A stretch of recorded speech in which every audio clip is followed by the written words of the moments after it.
இல்லை எதை எந்த பர்டிகுலர் ட்ரக் அப்படின்னு சொல்லி நம்ம என்ன பயன்படுத்தினாங்கன்றது நமக்கு தெரியாது. பட் ஆனால் அவங்க வந்து அந்த போதையினுடைய இன்ஃப்ளூயன்ஸில் மட்டும்தான் அதை வந்து பண்ணியிருக்கிறாங்க. அதுவும் வந்து நிச்சயமாக இது வந்து சாதாரண ஒரு கூலிப்போ இல்லை ஒரு கஞ்சாவோ மட்டுமே கிடையாது.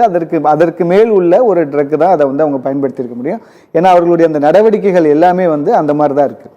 பொதுவாகவே நம்ம என்ன பண்ணுறோன்னா, நம்ம அந்த என்ன விளைவுகள் வருதோ அதை மட்டுமே நம்ம வந்து பார்த்துட்ருக்குறோம். உண்மையாலுமே நம்ம இதை பார்க்கணுன்னா, போதை இந்த கலாச்சாரத்துக்குள்ளே பார்க்கணுன்னா அதனுடைய அவைலபிலிட்டி, அது எப்படி வருது, அது என்ன நடந்துச்சு அப்படிங்கிறதுலேருந்து நம்ம எடுத்துகிட்டு போகணும். இப்போ இன்றைக்கி வந்து தமிழகத்தினுடைய எல்லா பகுதிகள்லையுமே வந்து இந்த போதைப் பொருட்கள்ங்கிறது வந்து இந்த கலாச்சாரம் பெரிய அளவில் பரவி இருக்குது. அதே மாதிரி ரொம்ப இலகுவாக ஈஸியாக வந்து எல்லா இடங்களையும் கிடைக்கக்கூடியதாக இருக்குது. இப்போ இது எல்லாத்தையும் நம்ம மறைச்சிட்டு நம்ம என்ன பண்ணுறோன்னா, நம்ம அந்த குழந்தைங்க ஏதோ தப்பு பண்ணிட்டாங்க இல்லை அந்த மாதிரி பார்வையோட மட்டும்தான் நம்ம வந்து பார்க்குறோம். முதல்ல நம்ம வந்து அக்செப்ட் பண்ணணும், இது வந்து தமிழகம் முழுவதும் இந்த போதை கலாச்சாரங்கிறது வந்து இருக்குன்றதையும், அதுவும் சாதாரண போதை இல்லை, அடுத்தடுத்த லெவலுக்கு போயிட்டாங்க. நீங்கள் என்றைக்கு வந்து புகையிலையை வந்து கட்டுப்படுத்தாமல் விட்டீங்களோ அதில் அவங்க வந்து ஆரம்பித்தாங்க. இன்றைக்கி வந்து புகையிலையிலேருந்து அடுத்தடுத்த ப்ராடக்ட்டுக்கு வந்து போயிட்டாங்க.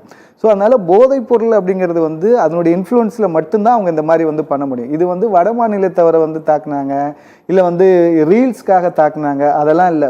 முழுமையாக போதையினுடைய அந்த கட்டுப்பாட்டில் அவங்க யார் இருந்திருந்தாலும் சரி, அது ஒரு தமிழ்நாட்டுக்காரர் இருந்தாலும் சரி, இல்லை ஒரு பெண்கள் இருந்திருந்தாலும் சரி, ஒரு குழந்தை இருந்திருந்தாலும் சரி, இவர்களுடைய நடவடிக்கை அப்படியாக மட்டும்தான் இருக்கும். ஏன்னா முழுமையாக அவர்கள் அந்த போதையில் வந்து ஆட்படுறாங்க.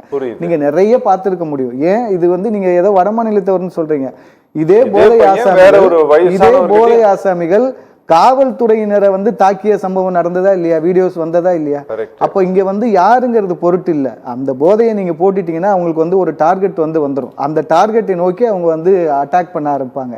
இதில் மிகப்பெரிய இன்னொரு பாதிப்பு என்னென்னா, இன்னொரு விஷயம் பார்க்க வேண்டியது என்னென்னா, சுற்றி இருக்கக்கூடிய மக்கள் வந்து அதில் வந்து நிச்சயமாக ரியாக்ட் பண்ணணும். ஒரு தனியாக இருக்கிறாங்கன்னா அதிலேருந்து வெளியில் வந்துடணும். இந்த மாதிரி குழுக்கள்கிட்ட மாட்டும் பொழுது வெளியில் ஒடியாந்துடணும். ஆனால் அங்கே வந்து பெரிய கூட்டம் மற்றவங்கெல்லாம் நிறைய பேர் இருக்கிறாங்கன்னா நிச்சயமாக இதை வந்து அவங்க தடுத்து வந்தாங்கன்னா இவங்கெல்லாம் அடங்கிடுவாங்க.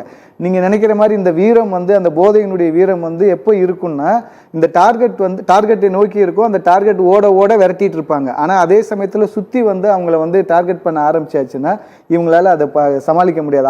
ஊன்னு சொல்லிட்டு இது பண்ணிடுவாங்க. நீங்கள் இந்த வீடியோவில் கூட பார்த்தீங்கன்னா அந்த ட்ரெயினில் அந்த பையன் மட்டும் இல்லை, அந்த வீடியோ எடுத்துகிட்டு இருக்கும்போதே பார்த்தீங்கன்னா சைடில் அங்கே வந்து ஒருத்தர் உட்காந்துருக்கிற இந்த ஷோல்டர் வந்து தெரியுது. அப்படின்னா நிச்சயம் நிறைய அந்த பேர் இருந்திருக்காங்க. ஸோ அவங்க வந்து ஆக்சுவலாக ரியாக்ட் பண்ணியிருந்திருக்கணும்.